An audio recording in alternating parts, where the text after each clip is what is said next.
Good afternoon, everyone. Thank you for the comments on my dancing already. That's appreciated. And I am broadcasting live from COVID Central, so it's so lovely to see you here today. Thank you all so much for joining. Please do immediately drop in the chat feature where you are watching from, because it would be really lovely to see some familiar faces in some familiar places. We've got James in Birmingham, who I've spent about 3 hours chatting to today. We've got Cambridge, Preston, London, New York, St Albans, Kent, London, Valencia, Stortford, Brand HQ, Peterborough, Norfolk. My goodness. This is amazing. It's so lovely to have you here today. Thank you all so much for taking the time. Let's make this session blooming incredible. I've been really looking forward to it. So let's get going. As ever, there are two challenges for everyone watching in today. And as you can see, there are a lot of us. So the first thing to do is keep that chat feature going throughout the duration of today's session. Make it just so wonderful, because this community blooming well is. So please do keep that chat feature going. And a small note on that, as ever, is that some of you will be able to see in your chat feature right now, once you've opened it up, that there will be a little toggle. For some people, that will say to hosts and panelists. That's what it usually defaults to. If that's what it's doing for you right now, you need to click that button, switch it to everyone, so everyone can see your messages, not just Nishma and I. The second challenge today is, if you take anything from today's session, then please do share on social media. It's how we keep the conversation going afterwards. It's how the community grows, and frankly, it just brings the good vibes. I think these sessions are just so lovely, and it's nice to bring a bit of that to the social media space as well. If those two challenges sound good, then let's get going with today's session and introduction.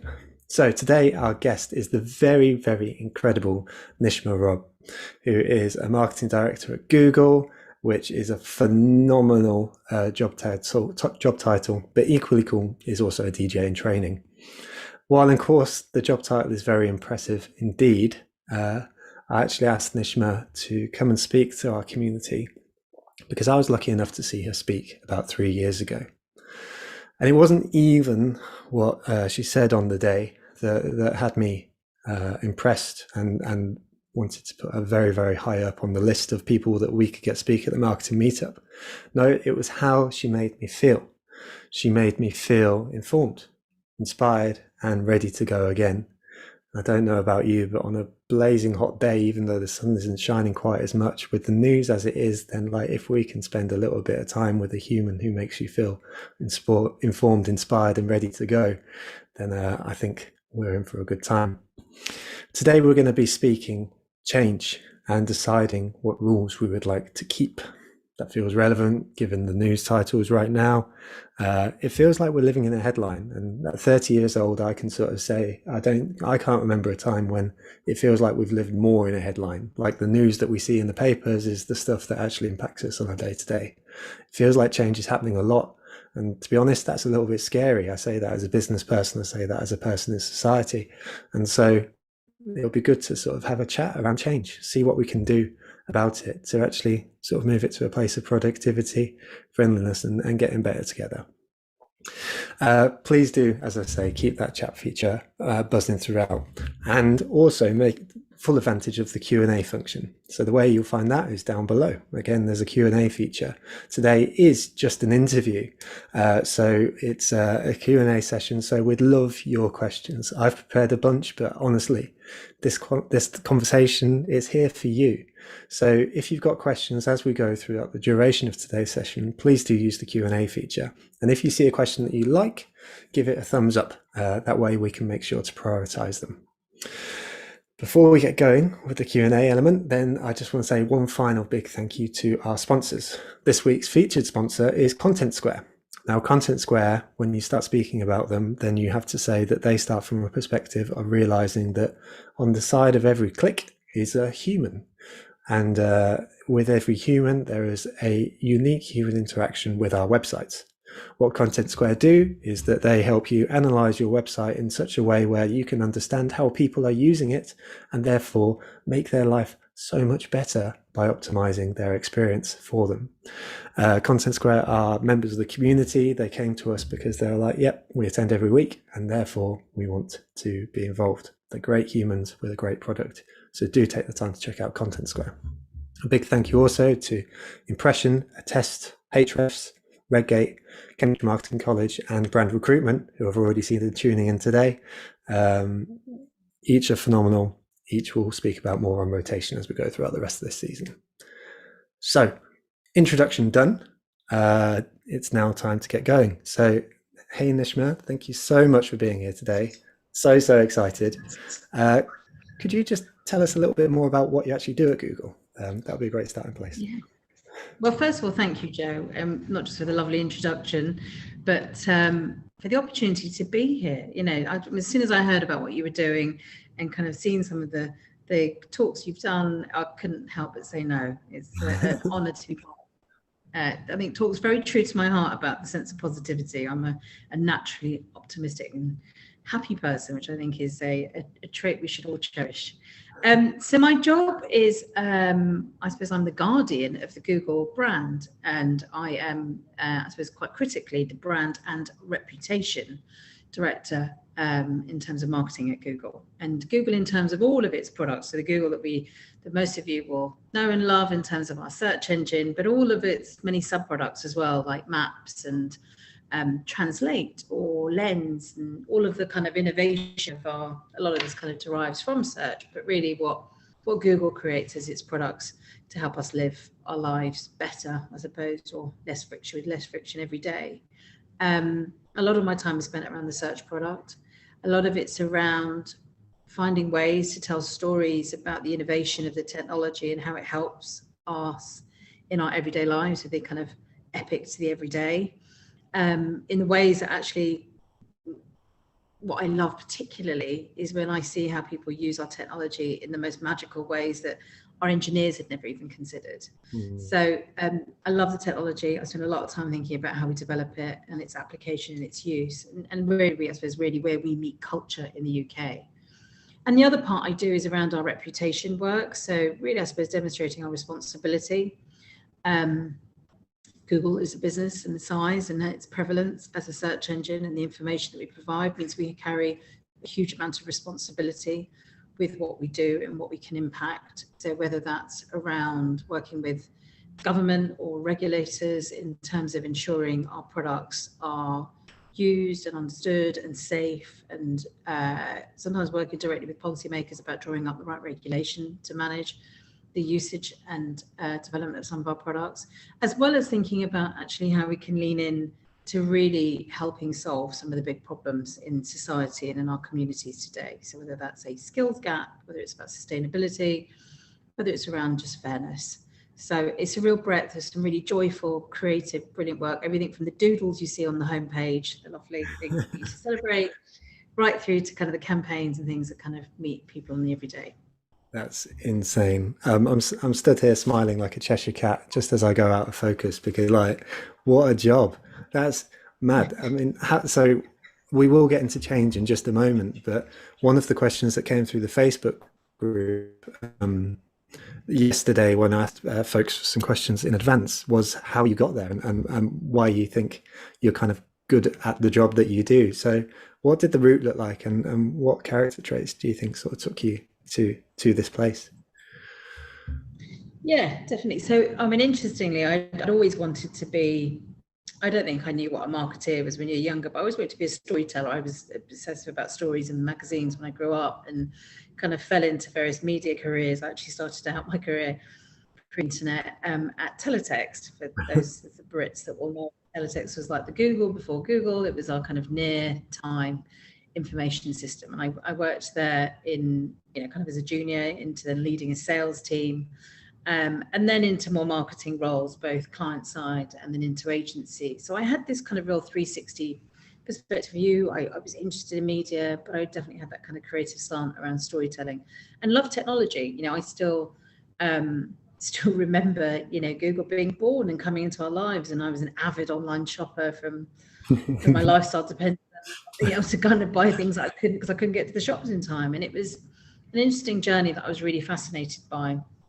And I think being a sales leader and a marketing leader in a variety of businesses, some of them really small. I worked in startups, I launched businesses.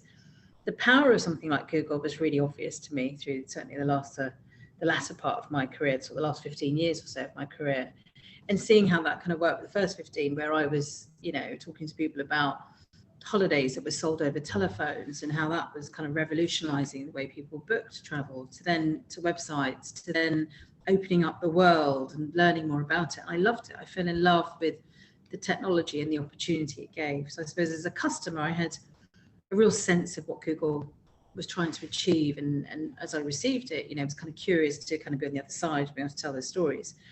Arriving in marketing at Google, I think was interesting in the sense that there was a little bit of, we were a really, really young marketing org. Predominantly, really, we were trying to support the ads side of the business, the stuff that we all buy as business people, and less thinking about its kind of prevalence on the consumer side, as everyday users. Because to be quite honest, we had a business that was a verb, it was Google stuff. And it was, and I think often I still get people asking me, say, what do you need to market with that? What's amazing, and I think the skills and traits that have led me to the job I have now and my progression at Google, and I've been here with 8 years now, has been actually probably something slightly counter to a lot of the earlier employees, not to say that they added and did, but they came from a much more of a consultancy background and really brought incredible operational rigor and structure and design to a fast growing business. There are huge challenges. Every single person on this call who may be running a business or in an organization of any kind of growth, it doesn't matter how small or large that is, will know that comes with its challenges, and Google have grown up in that way. I, however, came with a slightly more creative slant, a dreamer, a storyteller, and a lot of humanity in some respects, in the way that it's always been my way of leaning into kind of that people relationships, looking outside a lot more, bringing that outside experience in to Google. And I think really in some respects making us a bit smaller than we really were. We're not an arrogant business, but actually just that kind of shake up of saying, but hold on, let's look at it from a different perspective, has really served me well. So I think curiosity, and I genuinely enjoy and curious about the technology, and never accepting it just at its first level. I've always been the one to say, why did we design that? Can we meet the engineer? Can we just understand what his thinking was or her thinking was when she was designing some of these things?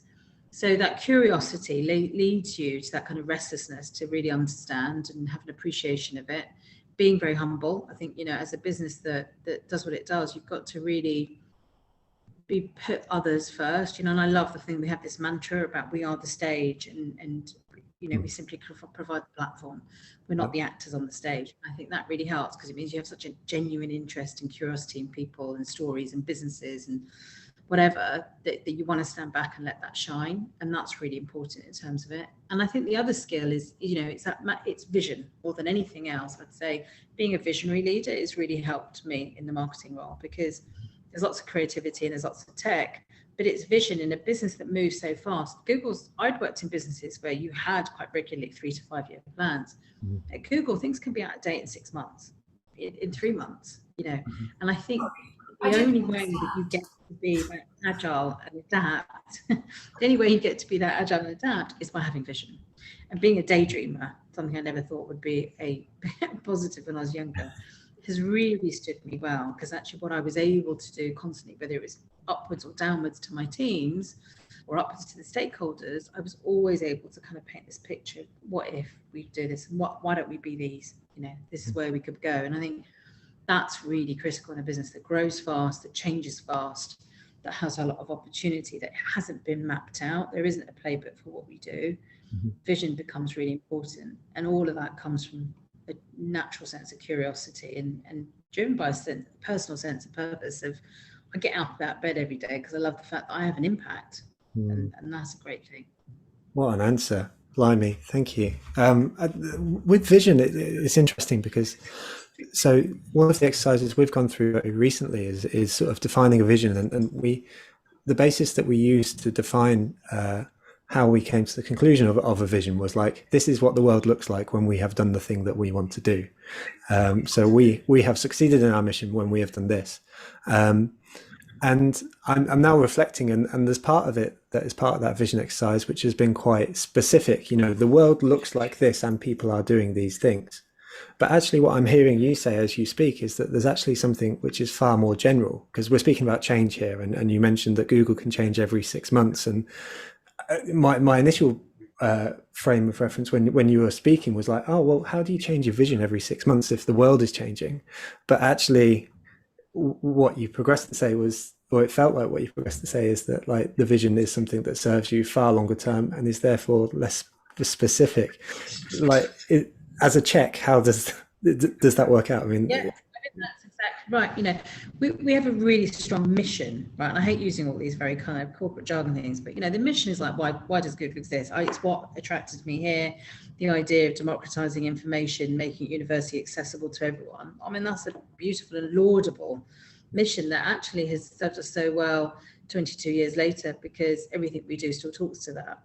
And so that's critical. But actually the vision part, which is more individualistic, it's more around actually how you see that future, is broad enough in order to weather those changes. And I think that allows the room for imagination. It allows for possibilities. Because actually change can be, I've always enjoyed change. I'm a restless individual. And actually sometimes people tell you that's a negative trait. And I'm always going, it's a positive trait. Being restless, knowing why you're restless is a really good thing, because it means you're interested, you're curious. I will look at change rather than be defeated by it. I'm curious to go, okay, but what if? What does it take me to? And it doesn't put limits on imagination. I think, I can't work with this kind of technology and the problems and the things that we do if you were to limit yourselves. And I think it's a thing I constantly urge my teams. It's probably the bit I have to do the most of, is strategy will change, but the vision doesn't.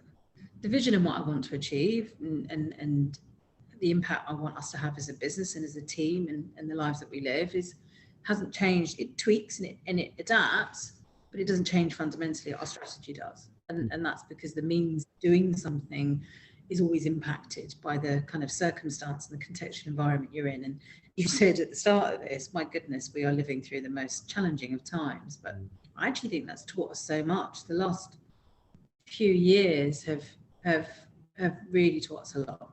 And I take a lot more positives out of the pandemic, which is important, because you have to take all your learnings, negatives and positives, but it's really important to build on those positives. Absolutely. I think we are better set up now to face the challenges we will face in the next 2 years. That's a reality. A few years, who knows how long. But we are better set up and more resilient than ever before. But we have to work at that stuff. It doesn't just happen. I adore that positivity. Thank you. I think, it's also a rare thing to hear that. So genuinely, thank you. It's really appreciated.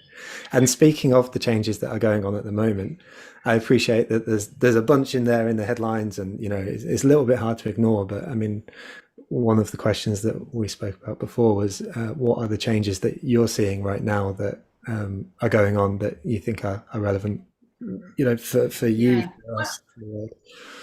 I think it's really hard at the macro level that we are facing economic challenge, political and social kind of turmoil all over the place. And it's funny, it's quite different to the pandemic in some respects, because in the pandemic, everyone felt that they had a role in some way or another, whether that role was to stay at home, whether that role as Google was for us to ensure that we provided the most accurate information to help people in that moment, critical time. Or you're the NHS, people knew really clearly how to step up and play their part. The challenge we have now is that's a little bit less clear. We're not as in control, and that's what makes us all very fearful, because we're not in control of the factors that are affecting us. So I don't concern myself less with, I'm more appreciative of the stuff that I can't control, and I think about the stuff I can. And that's where I think in this period of time, and I suppose having lived through previous economic downturns and challenges, I know that it's also the time to really kind of look into those behaviors. So from a business or a creative point of view, actually, I spend a lot of my time with my teams going, where can we be the most helpful? I can't take away the challenges of cost of living, but can I help a business or an individual to be able to live the best way they can and find the things that will help them? And what can we do? And if not, get out of the way as well. Don't be interruptive or disruptive to what's going on. I think there's an aspect of joy. If you can bring it, bring it. Humanity and joy is what fills our cup up when we're needing it, you know, when we've got to be resilient, you've got to have that. So actually sometimes as brands, I had a great conversation on recently who said, should businesses reflect the current climate of challenge that we face, or should they actually, if they can and their products allows it, be joyful? And it was a really interesting debate, and I think there is a huge amount of sensitivity here. But I think if you can, remembering that, you know, humanity changes a lot less than everything else around us, is talking to those human truths is actually something that people really reflect and recommend and want in their lives. So we think about how can we be additive and helpful and joyful to people's lives. And then I think there's our people and the way we do stuff. So creativity can feel challenging, you know, and sometimes marketing can feel frivolous. You know, how many conversations and articles where you read in Time Now go, should you carry on marketing? Should you not? Should you divert spend? And I think there's a reality of making sure that you think about how marketing is additive to the business. It's not a cost center. And actually, what do we do? Whether it's the insights we bring back on real people, our customers, real lives, and how that impacts the way we do our business, or it's finding that thing that keeps you going, that keeps the sales coming in, that keeps your brand there and present. And there's little and small actions that you have to kind of push your team to really flex and adapt to have different ways of doing it. You know, I think irrespective of the economic environment, actually, the fact is, you know, marketing rules are being rewritten every day. You know, you don't build the brand the way you used to. You don't think of media the way you used to. And so I think it's an opportunity to also learn and experiment as much as you can in a safe and cost-effective way. It's a brilliant time to actually lean into this. And I think that's when I think about my team, it's about the vision, and reminding people of that vision becomes really important on almost like a daily, weekly basis. You know, keep that energy and remind why we're doing it. Show the flexibility strategy, you know, show them like, yeah, it's going to change, it's going to adapt, we have to, and these are the reasons why. Always follow up with a why, and never ever make a decision without explaining why. And then it's encouraging some of that memory of like, explore your skills, like this is the time to be curious. You know, sometimes it's interesting, like I sit at a part of the business where I do hear a lot of the everyday stories from just everyday users of our products and how they might be helping, or whether it's businesses or individuals. And you know, you can't help but be moved by the humanity of people's experiences, good and bad.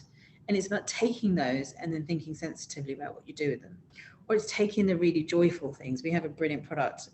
It's quite new still. It's really it's a frivolous little thing called Hum to Search. And you can't remember that tune. And you're like, what's that tune? And you can hum it now to Google, and it will try and match it to the song. And it's just something that's a bit fun of loved. And it's like, oh, you know, it's another add to our lives, and sometimes you need that distraction. So there's a spectrum, and I think it's about, you know, the more time you can spend thinking about being kind and additive, and it sounds very obvious, right? But it really is, rather than getting lost in the challenges, accept the challenges, lean into them and do it. But, you know, I kind of go spend at least 10-15% of your day just reflecting on some of the good stuff, listening to stories, meet a customer, reading customer reviews, go and talk to your sales teams, go and talk to your other partners. It makes a big difference. I love that. Thank you so much. There's Phoebe in the chat who says, I've been waiting for a product like that for ages. And then there's Alison who says, it's pretty cool. I realised my humming's not always so good because I didn't get a very good match on some of my tunes. That's more to do with my humming. It's if we're linking to your DJ career here, then you know, you did say that you weren't necessarily a great singer, but you know, you can get the beat, so I like that. There's another comment here from Alison who says, someone once called me Curious George, and it was one of the best compliments I've ever had, which I love. And to pick out the keywords of your answer there, your joyfulness, there was curiosity, there was optimism, and that point about 10 to 15%. I'm fairly sure, and I'm speaking for myself, but I wouldn't be surprised if other people share that experience. Then I don't know whether I allow myself that most days. I like to be present, but to actually consciously sort of think about 10 to 15% is quite something. So thank you for sharing that. Hopefully that's a little jolt for some folks. I'm going to make a prompt here to the community, which is that I can see that there's some questions coming in, and we will get to them. But the thing I would request is that if you could give the questions that you really like a thumbs up. So there's 11 open questions right now. Then we can make sure to prioritize uh, the ones that you really want asking, and we'll get to those very shortly. Um, so I think what's interesting is that it does feel like there is so much change going on right now in so many different directions, whether it's economical, whether it's societal, never mind in the marketing sort of tech space and everything that goes along with that. You know, AI, you only need to say those two letters and my mind starts bursting. So how do you start to sort of see the big changes that are coming and then decide what to prioritize and react to? I mean, I think it's likely to come to your vision stuff earlier, but I think there's just so much. So where do you begin to react to change and actually make something that's meaningful and useful? Yeah, and I think that's the hardest bit because I mean it's definitely the hardest thing at Google is it's a riches of choice. You know, there's just too much choice because of our products, the fact that we are for everyone. You know, we don't necessarily have always that specificity on audience. We launched a campaign last year when we were trying to think about search and search's role. Right, you know, it's really broad when you think of that. Originally, we had campaigns of kind of we were re-emerging from lockdown. That was people had lots of questions around, you know, can I hug again? You know, when can I go out, you know, and stuff. And we reflected that back in a really joyful way. But we actually knew as we were kind of developing that point of actually, this is great, it's lovely, it reflects our moment in time of the questions we have. And it's kind of, it's okay to ask these questions, like no one should be embarrassed about asking stuff. And then it was, as we were starting to think about and develop like what's useful and helpful to the product, and I suppose demonstrating our role as a product in our lives. And, you know, actually one of our challenges is Google's such a utility. Mm-hmm. And sometimes getting people to reevaluate the role that the product plays or the contribution we can make, whatever, is part of the marketing challenge. And as we were developing our thoughts and ideas, we were caught up in the excitement and drama of the Euros. And as a nation, we all get behind the footballers and the team. And then we had the awful incidences around the racism at the final. Mm-hmm. And actually what was interesting in that time is I watch a lot of the search behavior, you know, and actually anyone can go onto search trends, which I really love. It's an open tool for anyone. Before I joined Google, I used to use it all the time. I used to say it's a barometer of consumer thought and behavior. You know, you could tell the kind of questions people were asking, you get a sense of like, how do people feel? And so we would monitor this quite regularly, often just to get a sense of what are people searching for, what they're doing. And we started to see these searches rise for why are players taking the knee? People didn't know why, and yet conversations in the news would suggest that it was very polarized. You were either pro or against. The reality was actually most people didn't really understand the complexities of the discussion and actually wanted to be a better ally and wanted to stand up to racism, and yet you could easily be led to believe otherwise. And we jumped on this opportunity to actually highlight the fact that in particular society moves us, and a lot of this, as you say, like how much do you kind of, we were reacting very much in the moment something happened. Yeah. But if I step back, we were reflecting something that I think is happening over time, which is the kind of longer term trend piece, which is around this sense that we should know it all, right? You know, we have the internet at fingertips, we're told all every day, make a decision, make a choice, have an opinion. Reality is that's kind of not how humans work. We are, the greatest thing about us as individuals is we continue to learn and grow every day. We will never stop learning and growing. And that curiosity and appreciation to learn and understand and then form an opinion is really important. And so we ran a campaign which was really encouraging people to ask those questions. There's no ever silly questions, but also recognizing that the more we learn, the closer we get to being kinder and more appreciative. And Marcus Rashford ended up voicing the campaign. It wasn't my intention initially, but I've been working with him on something else. And I just happened to tell him that I was, you know, because he said, what are you up to? And I told him what we were up to. And he's like, love it. You know, can I be part of this? Because he felt really passionate about this idea of encouraging people to ask questions. You know, this idea that if we could just be open to seeing things in a different point of view, open to that, it brought us closer together. So that's a way where we were very reactive to something happened at the time and lent into it. But I think, you know, to your point about vision, the vision and what we're trying to achieve is saying technologies, and our technology, our products are a means to what we believe sincerely from all the engineers and CEO downwards to us, is the belief that technology can improve our lives.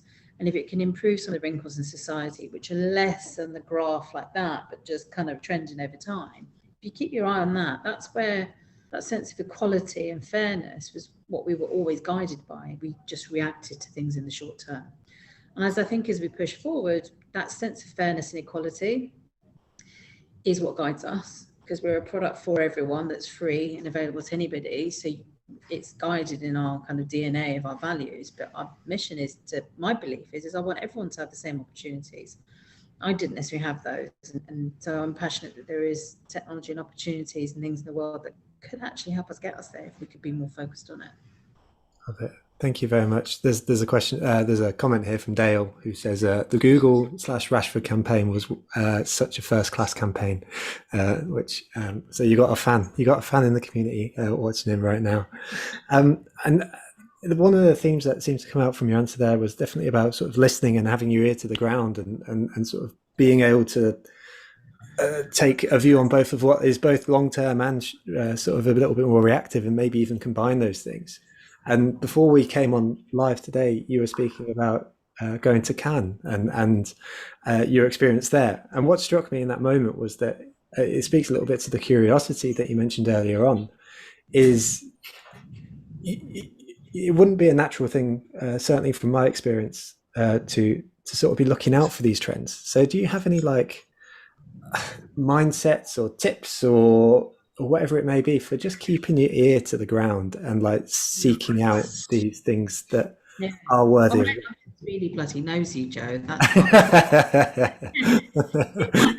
You asked me this recently, and I said it's funny because whether this is about cultural relevance and trends and artists and music or creators or storytellers, or around kind of technology or marketing, and effectively, look, we're all in the job of persuading someone to do, buy, think something. And I have a natural interest in media, always have done, whether it's as a consumer or a user of it or a marketeer of it. I think what I get interested in, so when I go to Cannes, I'm curious. I think one of the most important things is about being open. I'm really open to it, so I don't shut things down quickly. So when everyone talks about the Web3 and NFTs, there'd be lots of kind of negative and positive answers. Initially, just like another thing to learn, and rather than going, something to learn, I'm like, great, is another thing to learn, brilliant. Opens you up to new networks of people. I've met people in this space that I perhaps never would have met or spoken to, and be open to be educated by people who might seem, whether they're kind of in a different industry, more junior, more senior, whatever. It's like really like genuinely be curious to learn. And then, so I think there's that aspect of like, how is our world changing and why? I'm always curious to know, like, isn't it funny? And you look at your own behaviors, your own consumption of media or products, or the way we shop or travel. And then I think the creative layer, I love seeing how things evolve. And so I think I genuinely have a passion and interest in advertising and storytelling and making and the craft. So when I get an opportunity to go to something like Cannes, and you can sit back and you can look at this work and you hear the stories of how people made this stuff, it's the thing that inspires me the most, because yes, you learn lots of craft skills and marketing jargon. The thing you learn the most is you get a sense of which bit of life, emotion, behavior, human truth that people are tapping into. So it was really interesting that, having had a few years where everyone was very purpose driven and you had to almost kind of a bit of activism through marketing, it's kind of evolved into this much more gentler, respectful, action orientated approach, which is beautiful. Some of the stories, one of the big Cannes winners was actually, a local film from London around a awful story of a boy that was stabbed and what's happened and how people have rallied and the charity. And someone's looked at that story, someone probably read it or was approached by a charity, and they took that and was like, we can do something with this. This is a story people should hear, because we can make a change to other young people who maybe, rather than with judgment. This one of the things I love about Google, we offer answers to your questions with no judgment. It's an approach to life that we should all adopt. Rather than having judgment in that moment, you go, what can I do to help? And I think that mindset leads you to more curious interest to go, what's that story and who's that? And I do it with artists and creators and things like this. So someone might send me a YouTuber and they'll be like, what's this about? Someone said, this magician, he's a really young lad, and he's got 10 million views on his last video, and I was a bit like, who is this? Surely one magician's like another magician in a really kind of simplistic way. got in there, and actually what was really clever is about how he's taken his craft to others and helped and done and stuff, and just what he's made. Mm. And I think it's affording yourself that luxury of innocence and vulnerability that children have, that you lose as adults and you get slightly beaten out of you. If you just hold on to that a bit for a bit of each day, you go on the most magical journey of stuff. And I think that is what inspires me, because that's when I come back and I go, right, we're going to be better. This is what we're going to do. Maybe we need to go look over here. Maybe these are the stories we need to learn about. And I think encouraging the people around me, particularly my team, we have this lovely little chat group where people can write whatever they want on it. And people share stuff that they've read, seen, heard, discussed, listened to, and it just bounces. And that being open is the most important thing. We live in such a different society now that wants to everyone to believe your career should look in a certain direction, your business should run in a certain way, you should think in a certain thing, you should read that. I rail against that. So good. That's so good. Thank you for sharing. And I, the reason why I'm so grateful for it is because I listen, and one of the battles that I've had to face, certainly as a human being, is sort of this is comparison.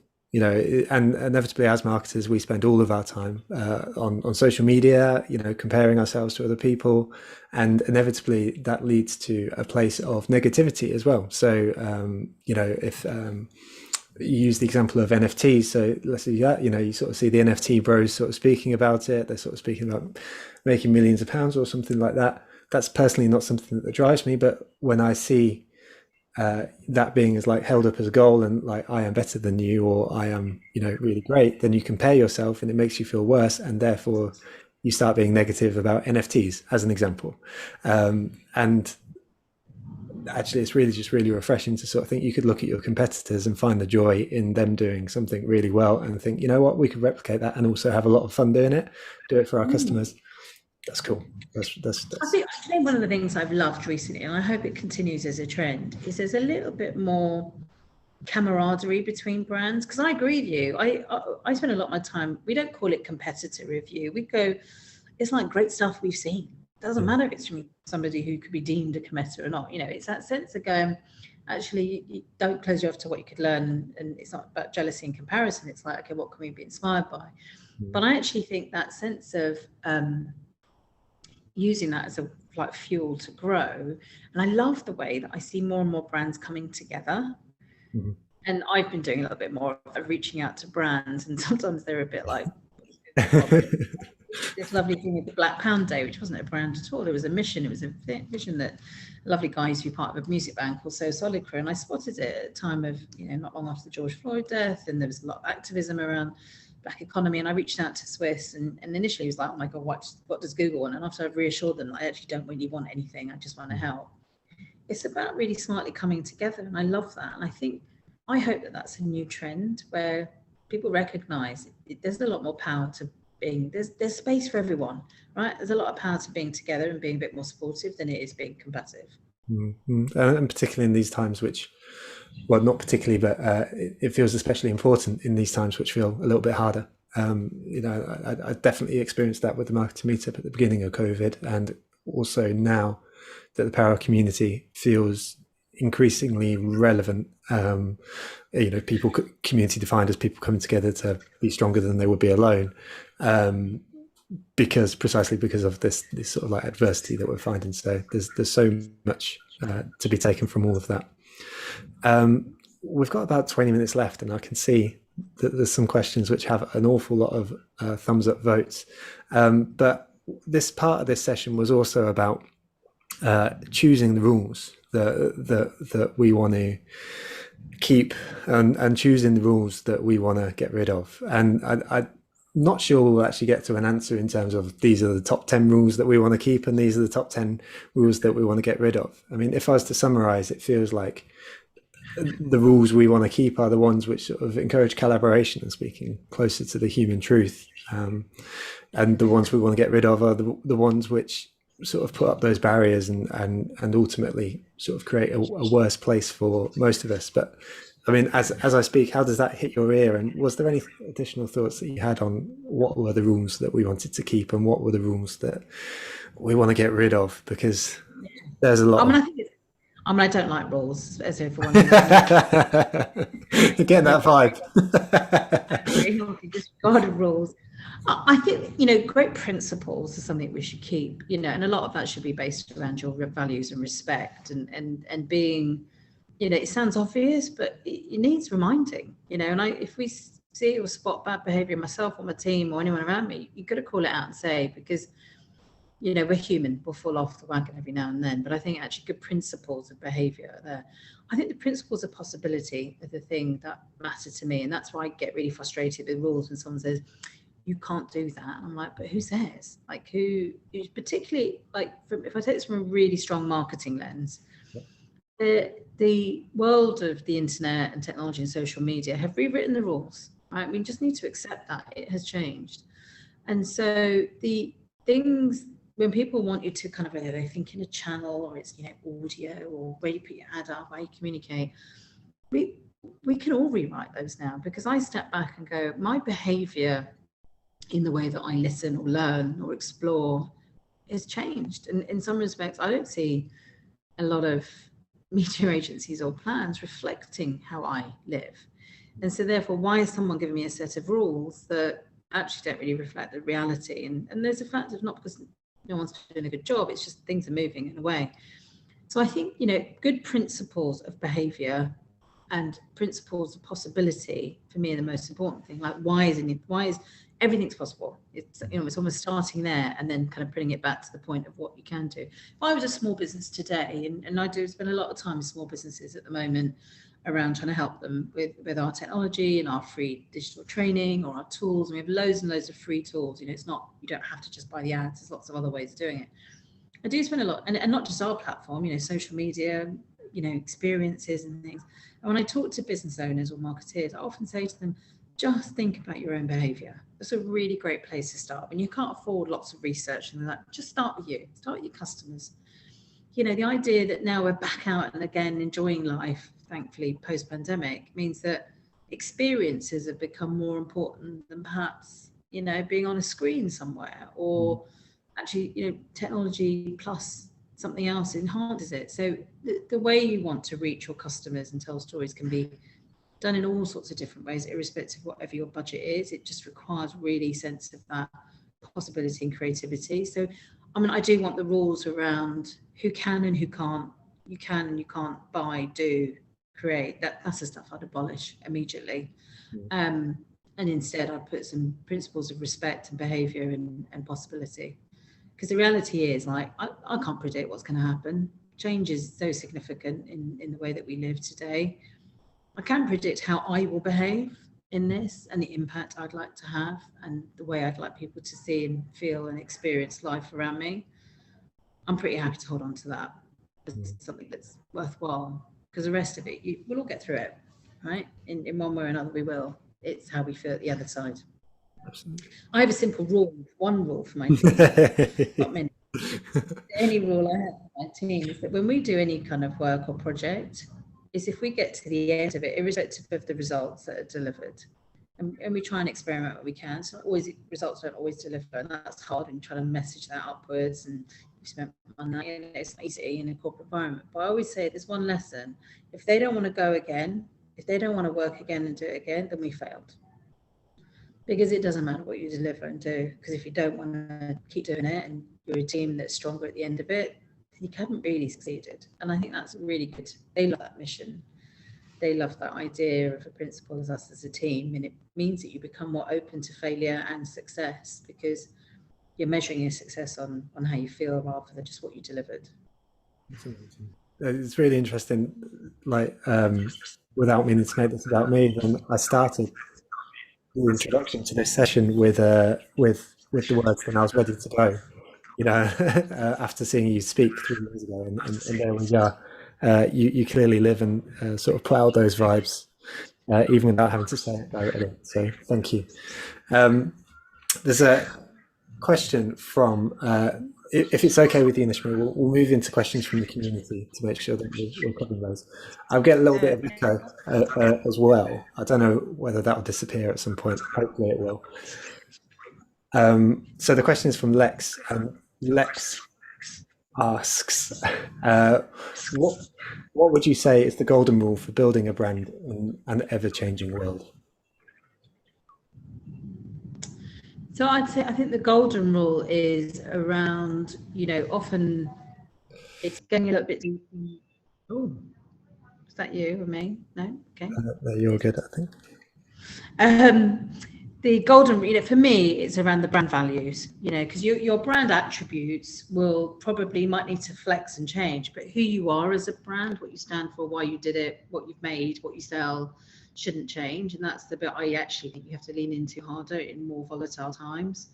You can twist and turn and be reactive to what's happening around you, and that I kind of call them more of the attributes, but your core values are the bit that I think you've got to really get down on paper, be clear about how do they look, feel, manifest, and then build on top of that, because it'll allow you to kind of tweak.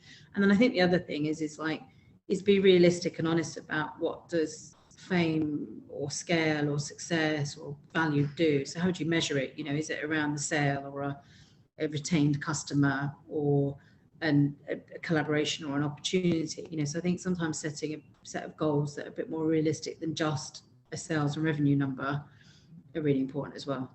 Nice. It's what keeps brand going. I always say to people, if you just fit your brand should drive business growth and success, but it has to do some other things as well. Absolutely. No, I couldn't agree more. We've been speaking a lot more about the triple bottom line here, and that's really important. Out of interest, because your last answer, or the one before the last, was about principles, and then that answer mentioned values. And is there a difference in your mind? Is a value sort of, well, yeah, I'll leave it open. Is there a difference, or is it a very similar? I think so. Your values are kind of more aligned to kind of humanity. It's usually the stuff that Brits' values will be around kind of fairness and equality, and we like standing in a queue, we like humour. I think your principles are slightly more kind of actually how you guide that behaviour and how you will want it to manifest, so fairness in what respect, and humour in what way, so the principles give a little bit more depth and instruction around the value. Nice. I love that. Thank you very much. That's really appreciated. Looping back into the end of the question where you mentioned values, Dale has a question about KPIs. So Dale asks, it sounds like you take a very qualitative approach to your work, which is amazing. Do you apply any metrics or KPIs, or what are the most important metrics or KPIs for you in brand and reputation? Well, we have so many. Naturally, I think we have too many, if I'm honest, but we do, unsurprisingly, for a business like Google, we're obsessed about data, and a lot of quant data. I'd like a little bit more qual data, if I'm honest, in terms of getting a little bit more texture behind the numbers. I think the most critical thing for a brand is, you need to know how you're received, right? Whether it's advocacy or trust is critical, and that favorability. So that those kind of higher order metrics are important. But I think the really important thing, which is almost kind of like your equalizer, your dashboard of how you play with it, is what are the drivers? So what are the drivers behind trust? What makes up that bigger number? So I think it is around having a set of metrics. I don't advocate for too many metrics. I actually think you get paralysis. We have a wonderful guy, and he has a free blog. Actually, it's worth people checking. Avinash Kaushik he's one of our marketing leaders, and he owns a blog, and he talks a lot about metrics and measurement and measuring the right things that matter, not just vanity metrics. I come back to go, if you're in a business that you need people to trust you, then make sure you measure trust. If you're in a business where you need to build fame and popularity because you're beating a competitor, then that's what you should measure. And I always come back to know why you're measuring what you're measuring, and when you measure it, be as 360 as you can. We now live in a world where you can pick up a lot more signals, and that's much more richer insight. Nice. Qual, loads of free research surveys. I think you still do Google customer surveys for free. They're always really great. Amazing, incredible. Thank you very much. There's a question that actually follows on nicely from that. Again from Lex. Lex has got the most popular questions of the day. So Lex asks, have you felt that your curious nature of a dreamer was well respected in your corporate tech-driven environment with your counterparts? And there might be an answer that loops in with the metrics bit there. Yeah, it doesn't know the metrics. No, it's actually, and I don't know if it's just in a tech business, actually. I think in a lot of business, some of these softer skills are not always valued. They are getting better, and I've learned to articulate it better. So, you know, in this very safe environment, I will talk about daydreaming and in that kind of, you know, thinking about it. In others, it's about being visionary. But I think what I've learned is actually your counter skills in this environment are critical, because being able to talk about how you can influence, build relationships, have vision, be sensitive to listening in a way that, you know, you not challenge, but you go deeper on a number. You know, I never take numbers at first surface. You know, someone sends me something back, I'll go, okay, why? What was the thing behind that? And I'll ask 4 or 5 questions behind it.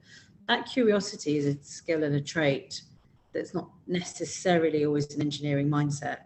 So it does take time to get respected, because you can be seen as slightly less serious or less focused from a data point of view. But I think when you bring what they don't have, which is about the insight into people, humanity, behaviors, and how that attaches to the vision and drives the thing that matters for the business, is important. But sometimes it is about adapting what you say to your audience, be it internal stakeholders or otherwise. I've had to learn that. Do you find that it's become more appreciated as you become more senior in the business, or is it? I think the vision does, but I think we are, particularly, I think when you're in more volatile times, people want to hold on to the data point. They want to hold on to the thing that feels strong and steady. It can be quite unnerving to have someone to say, trust me, let's go on this journey to this vision. And I think that there's definitely an element of seniority that helps you get some credit in the bank to get more people to trust you to do it. But I think what I have learned most is you need a balance. I probably traded too hard on some of my visionary skills and less on my recognizing that those kind of anchor points were needed. I've now learned that I have to have a bit more of a balance to it, just to succeed, to get your point across sometimes. I actually think the most important thing is we haven't talked about it a lot, is listening. I never thought I was a great listener, but I'm a really good listener, you know. And I think is I don't just listen. I don't listen to answer or listen to win. I listen to probably ask more, and I listen for all the other signals that are not just said, but people behave and say and feel. Mm-hmm. I love that. You mentioned partway through that answer that you've learned to articulate that better and sort of about striking the balance. How, I don't want to say asking for a sentence, you know, where one might be one example and one might be the other, but you know, what are those sort of language cues and sort of thoughts that you have going through your head that sort of moderates? Yeah, I used to frame my vision and the visionary thing in a very, you know, kind of attractive and seductive way of like, this is what could happen, this could do. What it lacked was not just the from and to, you know, that was you nail it, but you go, we're going to go from here to there.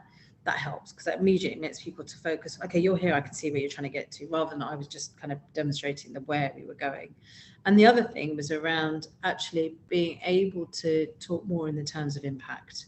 I think sometimes we get uncomfortable to be committing ourselves to what we want to achieve, but as soon as you flip a vision into going, this is what I'm going to give you, deliver you, we're going to get to whatever it is, it immediately, I think, gets people into the mindset of listening and doing. So that's probably the single biggest shift. That from to is really helpful, and frame it in the sense of impact first, and then you can get into the softer aspects of that journey. That's really helpful. Thank you very much. That's really helpful. We've got a question here from Kpis, who actually is a version of that question, but said in a slightly different way, which is more about investment in brand building. And so the question is, how do you convince the higher gods in the business to allow you to invest time and resources to develop the brand, define the company's tone of voice, and develop a better and in-depth more content? It's the hardest thing, and it will always be the budget that people want to cut the first, but it's the thing that will carry you through the difficult times. It's about determining what you need to invest in. So a tone of voice that will create, you know, ensure that your business and brand is distinctive. You know, your customers or your employees are there. It's also the thing that's hardest to turn on and off. So you have to have some level of investment. I always say you've got to try and find a way that it feeds perhaps some of the more short-term, nearer-term metrics or objectives in the business. As soon as you attach it to that is a way of For example, we need to keep our social media going in the way that we talk about ourselves as business is really important because it keeps you top of mind, it keeps you distinctive, it makes matter of choice, being critical. If someone's choosing products, it keeps an opportunity to engage with customers. But you know yourself, it's also a critical way for you to keep building your brand. So you can choose the right things. Perfect. Thank you. We've got about 3.5 minutes left, and there's a question here from Daniel, which I'm fairly sure from my research sort of speaks quite closely to your heart. So hopefully it does. Which is, Daniel asks, did you have a mentor as you grow through your career? And if so, how important do you think it is to have a mentor? Yeah, I think it's really, really important to have a mentor or to have a team of people or people, your board, whatever you want to call it. The ability to ask for honest and fair response and advice is really important. Everyone needs it. I never called them mentors. I don't think I ever saw that. I never didn't believe it, but I actually naturally had some people who probably were keen sponsors, and I did talk to them, and I was always very vulnerable and said, what do I do, where do I go? That ability to ask for help and ask the right questions. Actually, I think there's nothing worse than someone says, can you be my mentor? You'll get a lot of leaders will go, oh God, I haven't got time to do that. When people come to me and say, I've got a specific question, do you think you can help me with this one question? That's when it's really powerful. So being really purposeful about how people can help you, and people can help you. Somebody might be able to help you with financial advice, someone else to help to further in your career or overcoming a hurdle. Is one mentor doesn't need to solve all problems. So think of it more as your kind of allies and your sponsors. And I think building up your network, again, not something I ever called it, just called them people that I respected and admired, is really, really important. Everyone needs it. And every leader should take on the responsibility of mentoring and supporting others. Otherwise, in my opinion, you're not a really good leader. Good leaders will make time for others. Absolutely. No, that's certainly spoken true to my experience. I think crucially at the beginning of your question there, you said about the asking a specific question. And I think that's my experience, just to re-emphasize that point, because I think it's a really, really good one. If you ask a specific question, almost always people are happy to help. So yeah, there's some chat messages coming through here, which says, next question, can Nishma be my mentor? Yes, I want Nishma to be my mentor. Daniel, get in the queue. Yes, I want a mentor. So yeah, I think you're also in demand here. So, well, I definitely hope introduce you to lots of other wonderful people. Amazing. People are great mentors. Absolutely, 100%.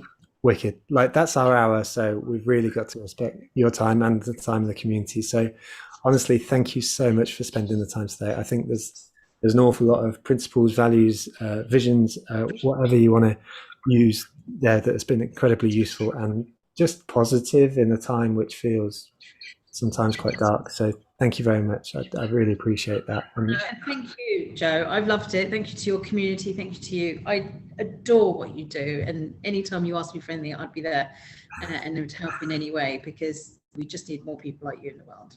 Well, you are very, very kind, and now I'm blushing as well as hot. So there we go. Thank you, everyone. Love you too, Anu, in the chat. And we will see you next Tuesday. And the takeaways will be available later